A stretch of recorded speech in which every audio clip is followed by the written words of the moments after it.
cardinal Christian Toumi, chers frères dans le sacerdoce, distinguées autorités, chers frères et sœurs, en ce premier jour de l'an, il me plaît de vous adresser sous forme de vœux de bonne et heureuse année les paroles de bénédiction que reçurent les fils d'Israël. Que le Seigneur te bénisse et te garde. Que le Seigneur tourne vers toi son visage, qu'il t'apporte la paix. Bonne fête, bonne et heureuse année 2020.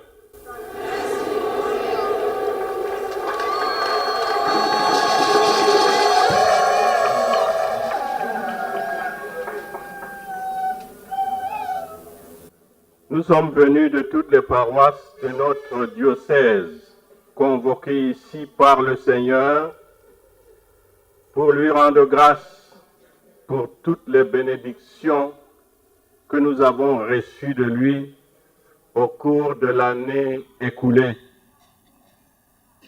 pour nous confier à lui, pour implorer les grâces pour la nouvelle année et pour lui présenter tout ce que nous allons entreprendre, afin que tous les événements de notre vie se déroulent selon sa volonté.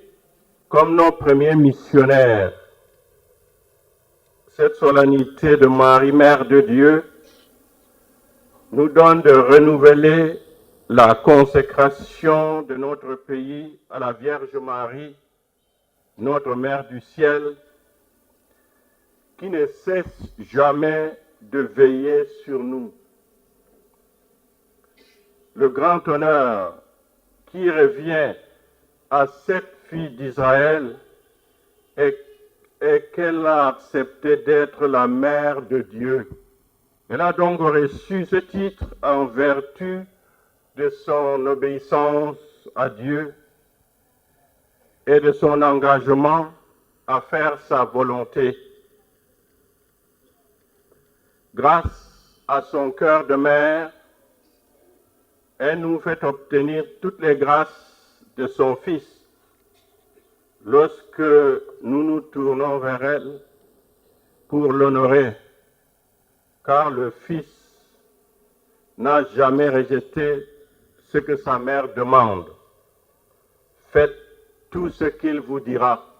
En ce premier jour de l'an, nous élevons aussi nos voix vers le Dieu Tout-Puissant pour implorer la paix pour le monde, pour notre pays, pour chacun d'entre nous.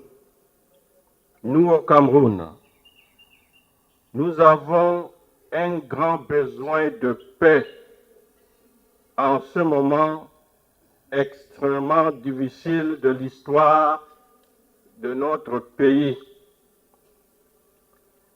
Une crise sociopolitique nous secoue depuis presque 4 ans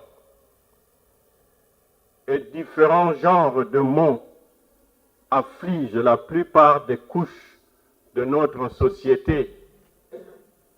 Nous appuyons sur notre foi, nous crions nos peines vers notre Seigneur, qui est le Prince de la paix, et disons notre espérance de vivre la paix. Dans cette espérance, nous accueillons le message de sa sainteté, le pape François, qui nous a adressé pour célébrer en ce 1er janvier 2020 la journée mondiale de prière pour la paix. La paix est un chemin d'espérance, dialogue, réconciliation et conversion écologique. Voilà le titre que le pape a donné au message de cette année, message par lequel il nous engage en faveur de la paix nous oriente dans notre recherche de la paix. Pour notre méditation, nous allons lire ensemble ce message par lequel le Saint-Père nous invite à un changement de mentalité et d'attitude, à une transformation intérieure profonde, à un nouveau cheminement et à un renouvellement de notre vie pour être des artisans de paix selon la volonté de notre Seigneur. Le pape François, dans le premier point de ce message, examine les obstacles et les épreuves qui se dressent au travers des différentes voies de la paix. Partant, il donne une vision claire et nette de la paix dont l'homme d'aujourd'hui a besoin. Écoutons le Saint-Père. La paix est un bien précieux, objet de notre espérance auquel aspire toute l'humanité. Espérer la paix est un comportement humain qui renferme une tension existentielle. De cette façon, l'espérance est la vertu qui nous met en chemin, qui nous donne des ailes pour aller de l'avant, même quand les obstacles semblent surmontables. Notre communauté humaine porte dans sa mémoire et dans sa chair les signes des guerres et des conflits qui se sont succédés avec une capacité destructrice croissante et qui ne cesse de frapper spécialement les plus pauvres et les plus faibles. Aussi, des nations entières peinent à se libérer des chaînes de l'exploitation et de la corruption, lesquelles alimentent haines et violences. Aujourd'hui encore, à tant d'hommes et de femmes, d'enfants et de personnes âgées sont niés la dignité, l'intégrité physique, la liberté, y compris religieuse, la solidarité communautaire, l'espérance en l'avenir. De nombreuses victimes innocentes portent sur elles le supplice de l'humiliation et de l'exclusion, du deuil et de l'injustice, voire même les traumatismes de l'acharnement systématique contre leur peuple et leurs proches. Les terribles épreuves de conflits civils et internationaux, aggravées souvent par des violences sans aucune pitié, marquent pour longtemps le corps et l'âme de l'humanité. Toute guerre, en réalité, est un fratricide qui détruit le projet même de fraternité inscrit dans la vocation de la famille humaine.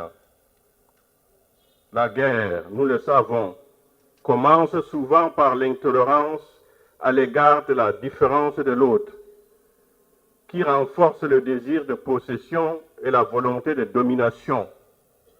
Elle naît dans le cœur de l'homme, de l'égoïsme et de l'orgueil, de la haine qui pousse à détruire, à renfermer l'autre dans une vision négative, à l'exclure et à le faire disparaître. La guerre se nourrit de la perversion des relations, d'ambition hégémonique, d'abus de pouvoir, de la peur de l'autre et de la différence perçue comme un obstacle. Et en même temps, elle alimente tout cela. La paix, selon le pape François, est le grand bien auquel nous aspirons tous, car elle comble notre soif d'être et nous donne de nous épanouir totalement. C'est pourquoi chaque homme, de manière naturelle, recherche la paix. C'est bien précieux qu'est la paix véritable, c'est Dieu qui nous la donne. Notre Seigneur Jésus, après sa résurrection, s'est manifesté à ses disciples. Et la première parole qu'il leur adressait, c'était un souhait de paix. La paix soit avec vous. Dans ce sens, il leur donnait la plénitude de la vie que Dieu seul donne. Le ressuscité offre aux hommes cette paix, celle qui rétablit l'homme dans sa dignité d'enfant de Dieu. Il nous enseigne comment nous pouvons nous donner cette paix. Dans son projet d'amour pour l'homme, Dieu a choisi de s'occuper de tout l'homme en lui accordant tout ce qui contribue à son bonheur, à son bien-être. Ainsi, nous comprenons bien la vision que le Saint-Père donne de la paix, celle qui donne à l'homme de retrouver sa dignité. Notre Seigneur Jésus, dans les campagnes de Palestine, donnait à manger à tous ces gens qui avaient faim. Il guérissait les malades, libérait ceux qui étaient possédés par les esprits mauvais, manifestait la compassion à tous. Voilà les signes de la présence du royaume de Dieu, de l'amour donné à tous, seule arme pour lutter contre ce qui détruit l'homme. Rechercher la paix pour nous et pour nos frères, c'est nous mettre au service les uns des autres. Dans ce sens, voici comment les pères conciliaires, il s'agit du Concile Vatican II, présentent le projet de paix. La paix n'est pas une pure absence de guerre, et elle ne se borne pas seulement à assurer l'équilibre de forces adverses. Elle ne provient pas non plus d'une domination despotique, mais c'est en toute vérité qu'on la définit œuvre de justice. Elle est le fruit d'un ordre inscrit dans la société humaine par son divin fondateur et qui doit être réalisé par des hommes qui ne cessent d'aspirer à une justice plus parfaite. Gaudium Spes, numéro 77. La paix se construit lorsque les hommes s'emploient à pratiquer la justice, laquelle s'exprime par le respect des droits de la personne humaine, par le développement de tout ce qui permet à l'homme de s'épanouir et de réaliser sa vocation. Le pape Paul VI, se plaçant dans la ligne du Concile Vatican II, écrira dans sa lettre encyclique Popolorum Progressio que le développement est le nouveau nom de la paix. Et aux hommes de bonne volonté, il écrit: nous nous tournons vers tous les hommes de bonne volonté, conscients que le chemin de la paix passe par le développement. Tout homme est donc appelé à construire la paix. Elle se construit lorsque la dignité de chaque personne est respectée, que chaque personne espère en l'avenir, qu'il exerce sa responsabilité en travaillant, qu'il participe au développement de son pays, qu'il n'est pas victime de toutes sortes de mauvais traitements. Quant à l'absence de paix, le pape François fait usage d'une série de mots et expressions qui fait ressortir ce que l'homme subit aujourd'hui. Les signes de guerre et de conflits qui ne cessent de frapper les plus pauvres et les plus faibles, des nations qui ne parviennent pas à se libérer de l'exploitation, de la corruption et de la mauvaise gouvernance. des hommes et des femmes, ainsi que des enfants et des personnes âgées dont la dignité, l'intégrité physique et la liberté sont bafouées, des personnes qui subissent l'humiliation et l'exclusion, le deuil et l'injustice, voire les traumatismes, la fraternité perdue pour des communautés entières. Quant à la guerre, elle établit son royaume de terreur et de violence dans les zones où elle éclate. Elle installe la peur et fait naître dans le cœur de l'homme orgueil, haine, ambition hégémonique. Elle pousse à l'abus de pouvoir, dépossède l'homme de tout et le chasse de son milieu. Les mots que le Saint-Père examine se sont installés chez nous et beaucoup d'entre nous en sont victimes. Tous ces déplacés que nous connaissons, des réfugiés qui sont nos frères,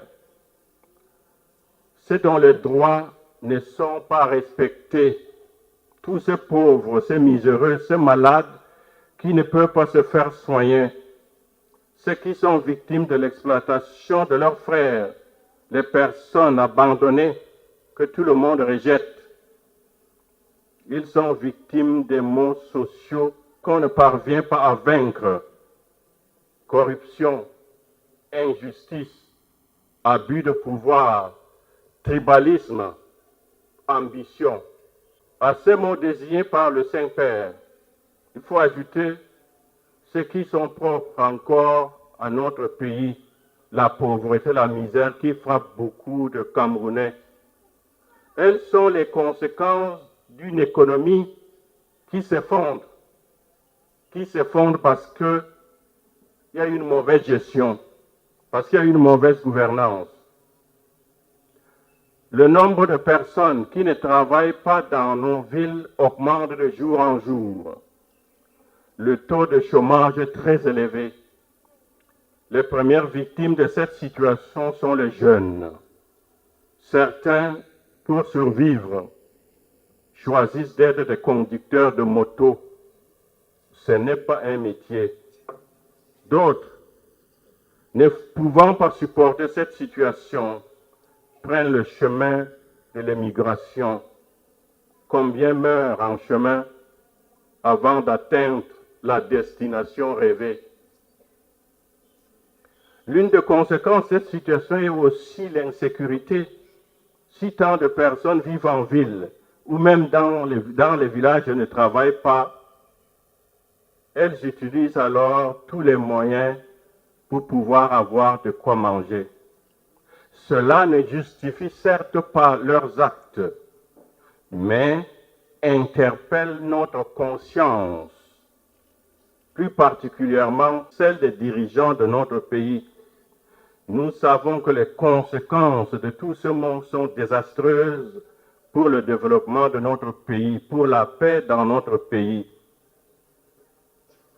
Il n'est pas facile de prononcer un discours sur la paix devant des gens qui vivent une telle situation. C'est notre cas aujourd'hui dans notre pays. Face à cette situation, que chacun d'entre nous se demande quelle est sa responsabilité. Comment avons-nous organisé la gestion de notre pays pour que nous puissions nous retrouver dans une telle situation? Nous avons à reconnaître que nous ne pouvons point construire la paix si nous ne nous engageons pas pour la justice et la solidarité.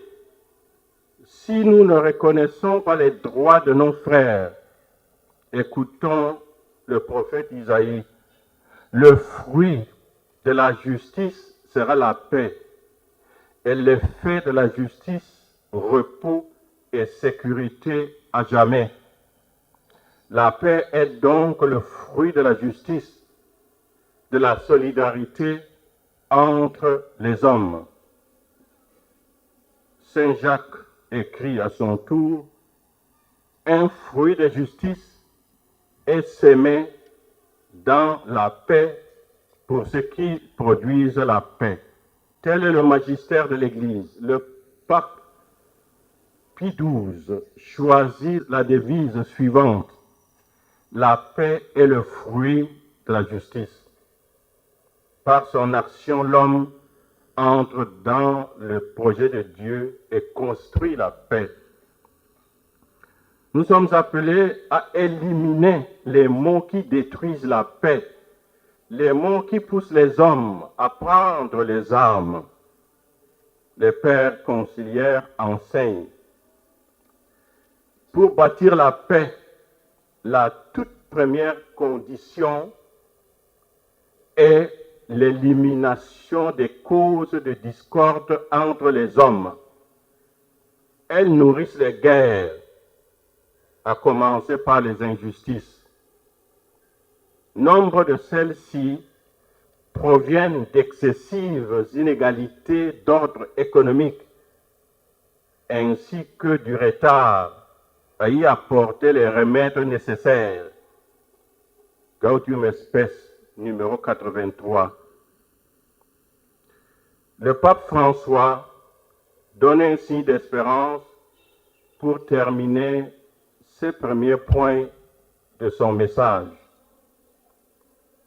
Comment alors construire un chemin de paix et de reconnaissance réciproque? Comment rompre la logique macabre de la menace et de la peur?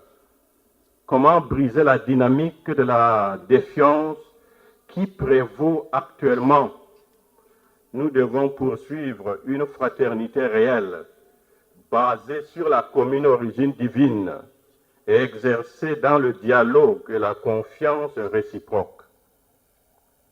Le désir de paix est profondément inscrit dans le cœur de l'homme et nous ne devons pas résigner à rien de moins que cela. Le deuxième point, la paix, chemin d'écoute basé sur la mémoire, sur la solidarité et la fraternité. Le Saint-Père écrit: la paix trouve sa source au plus profond du cœur humain et la volonté politique doit toujours être revigorée afin d'initier de nouveaux processus qui réconcilient et unissent personnes et communautés. Le monde n'a pas besoin de paroles creuses, mais de témoins convaincus, d'artisans de paix ouverts au dialogue sans exclusion ni manipulation. En effet, on ne peut parvenir vraiment à la paix que lorsqu'il y a un dialogue convaincu d'hommes et de femmes qui cherchent la vérité au-delà des idéologies et des opinions diverses. La paix est un édifice sans cesse à construire, un chemin que nous faisons ensemble, en cherchant toujours le bien commun et en nous engageant à maintenir la parole donnée et à respecter le droit. Dans l'écoute réciproque, la connaissance et l'estime de l'autre peuvent se développer jusqu'à reconnaître dans l'ennemi le visage d'un frère. Le processus de paix est donc un engagement qui dure dans le temps. C'est un travail patient de recherche de la vérité et de la justice qui honore la mémoire des victimes et qui ouvre pas à pas à une espérance commune plus forte que la vengeance. Dans un état de droit, la démocratie peut être un paradigme significatif de ce processus si elle est basée sur la justice et sur l'engagement à sauvegarder les droits de chaque personne, en particulier s'il est faible ou marginalisé dans la recherche continuelle de la vérité. Voici donc ce sur quoi le Saint-Père insiste particulièrement et ce qui nous concerne de plus près. La mission de la politique est de rechercher à concilier les hommes entre eux, à les amener à vivre ensemble, pas seulement le discours. La politique ne doit jamais être utilisée pour diviser les hommes, pour rien. Nous connaissons bien l'adage « diviser pour mieux régner ».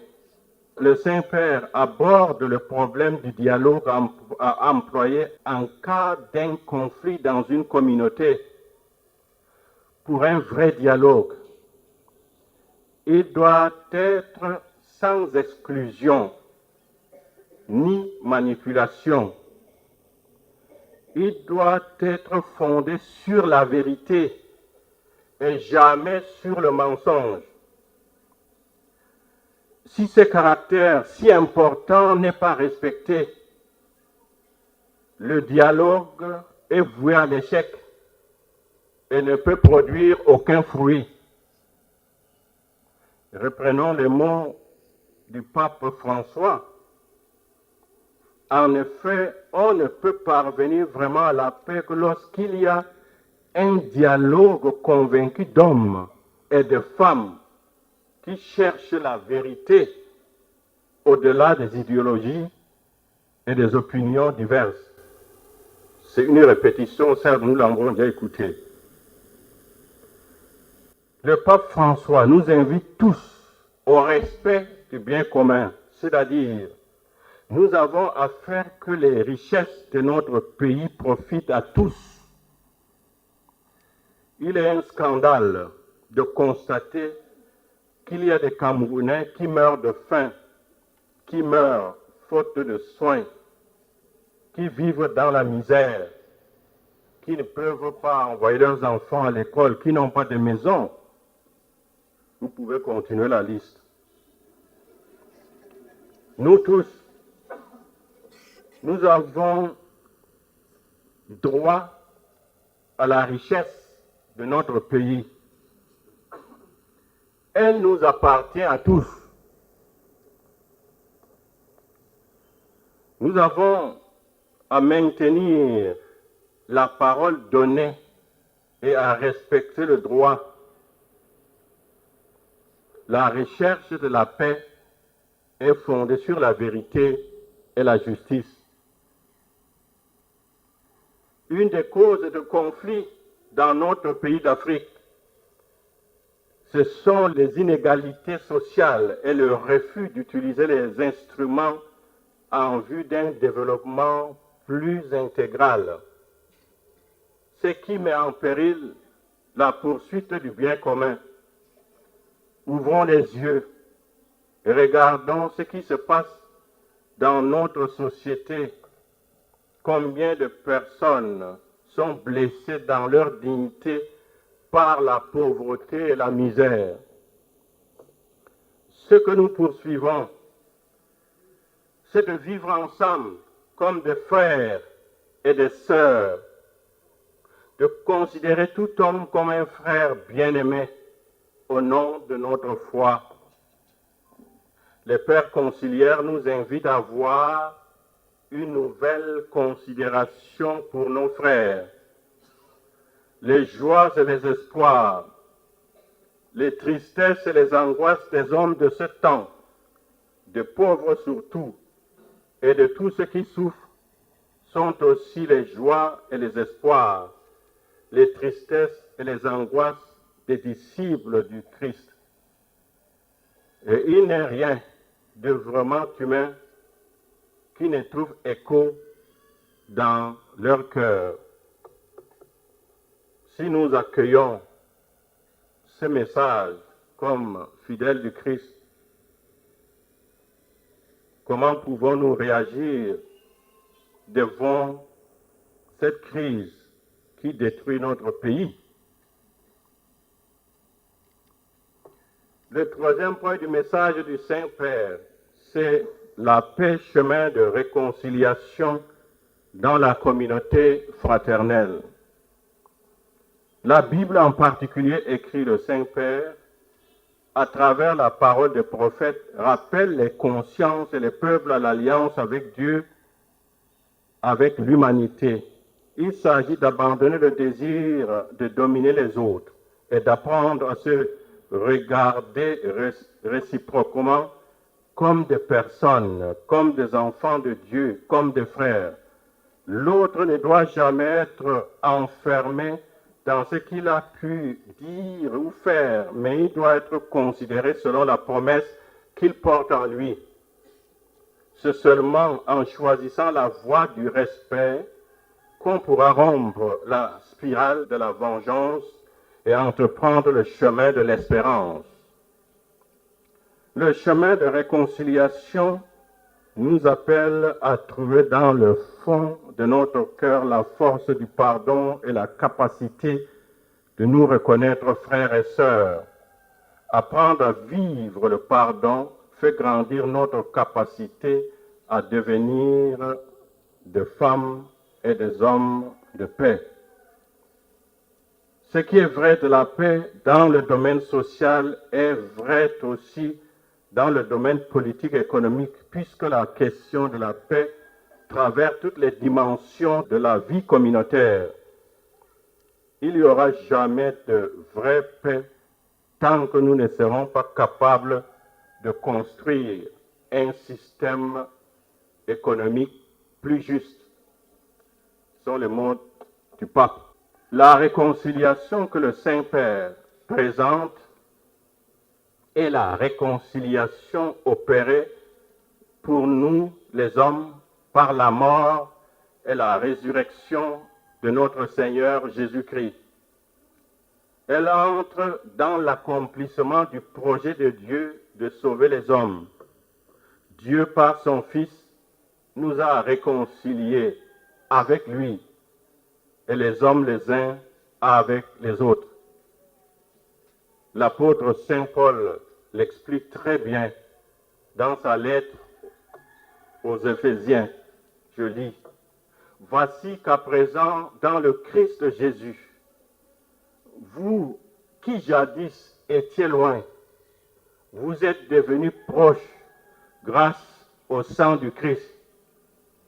Car c'est lui qui est notre paix, lui qui des deux peuples n'en a fait qu'un, détruisant la barrière qui les séparait, supprimant en sa chair la haine, cette loi de préceptes avec ses ordonnances, pour créer en sa personne les deux en un seul homme nouveau, faire la paix et les réconcilier avec Dieu, tous deux en un seul corps par la croix en sa personne.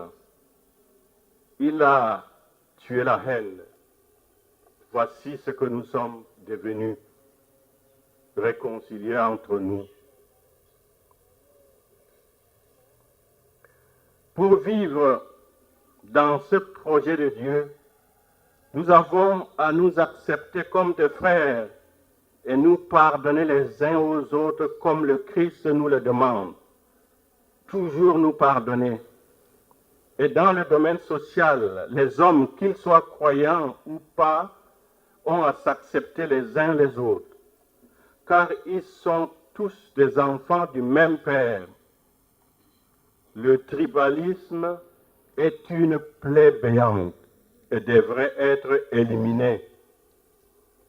Nous avons seulement à respecter l'image de Dieu qui est en chaque homme et à aider chaque homme à réaliser sa vocation. La vraie paix commence que lorsque nous accueillons l'autre comme un frère, sans considérer sa condition sociale.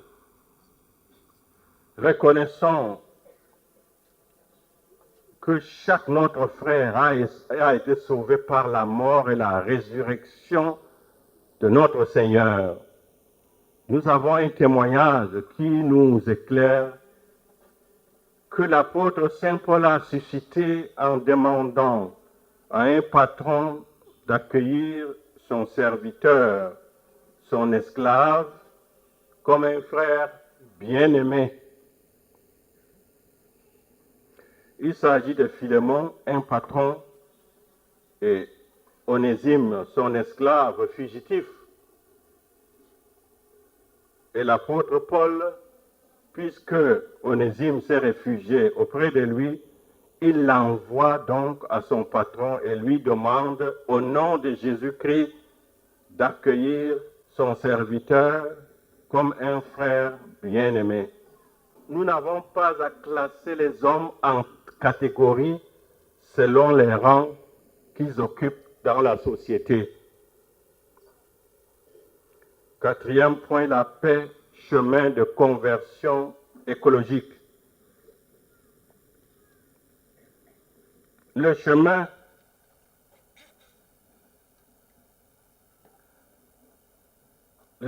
de réconciliation est aussi écoute et contemplation du monde qui nous a été donné par Dieu pour que nous en fassions notre maison commune. En effet, les ressources naturelles, les nombreuses formes de vie et la terre elle-même nous sont confiées pour être cultivées et gardées, aussi pour les générations à venir, avec la participation responsable et active de chacun. En outre, nous avons besoin d'un changement dans les convictions et dans le regard qui ouvre davantage à la rencontre avec l'autre et à l'accueil du don de la création qui reflète la beauté et la sagesse de son auteur. En découle en particulier des motivations profondes et une nouvelle manière d'habiter la maison commune, d'être présents les uns aux autres, chacun dans sa diversité, de célébrer et de respecter la vie reçue et partagée, de se préoccuper des conditions et des modèles de société qui favorisent l'éclosion et la permanence de la vie dans l'avenir, de développer le bien commun de toute la famille humaine. Fin de citation, les mots du pape. Nous savons l'amour du Saint-Père pour la terre, qu'il appelle notre maison commune. La terre que Dieu a confiée à l'homme doit être protégée. En effet, après avoir créé l'homme, Dieu le plaça dans un jardin et lui confia la mission de le cultiver et de le garder. L'homme se nourrit de fruits de la terre, mais il a aussi le devoir de protéger la terre. Il n'a pas à détruire la terre par les moyens puissants qu'il possède aujourd'hui. La terre doit être respectée. Pour nous en Afrique, l'exploitation de la terre et de ses richesses uniquement pour nous est loin de détruire la terre. Mais toutes nos richesses sont exploitées au profit de l'extérieur. Le bois de nos forêts, le pétrole de notre sol, nos minéraux. C'est le lieu de dénoncer les exploitations abusives organisées en Afrique. Voilà ce que nous avons à protéger pour pouvoir laisser quelque chose à nos enfants. À ce niveau, nous avons beaucoup à apprendre à respecter notre terre, à changer notre mentalité en ce qui concerne la protection de la terre. Le dernier point du message du pape François est un appel à l'espérance pour nous dire que la paix est possible. On obtient autant qu'on espère.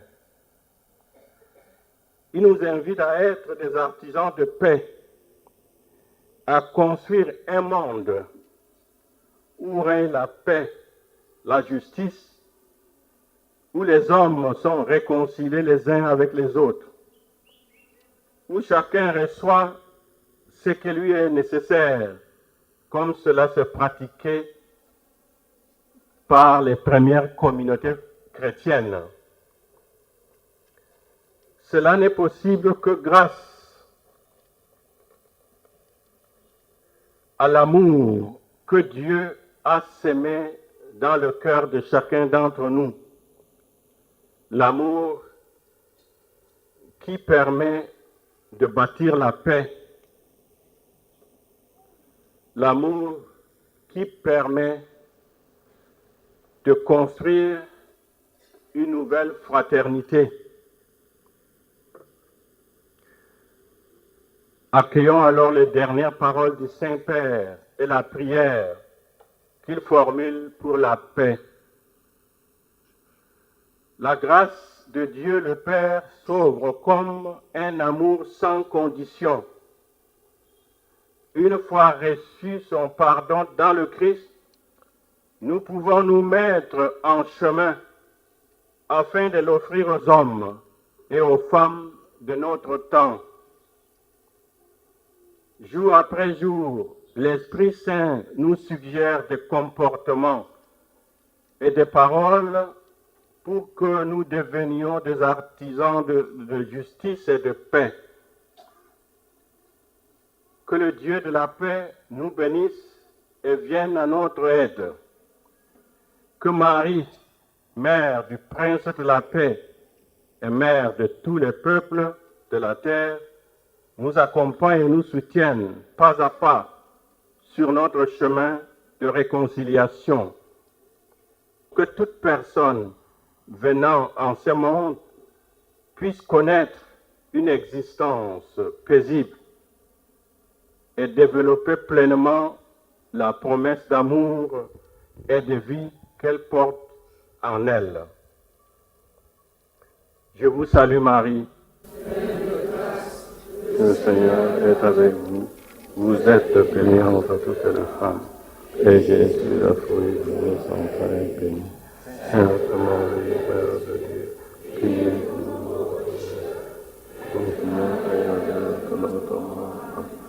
Que la Vierge Marie, Mère de Dieu, veille sur notre pays.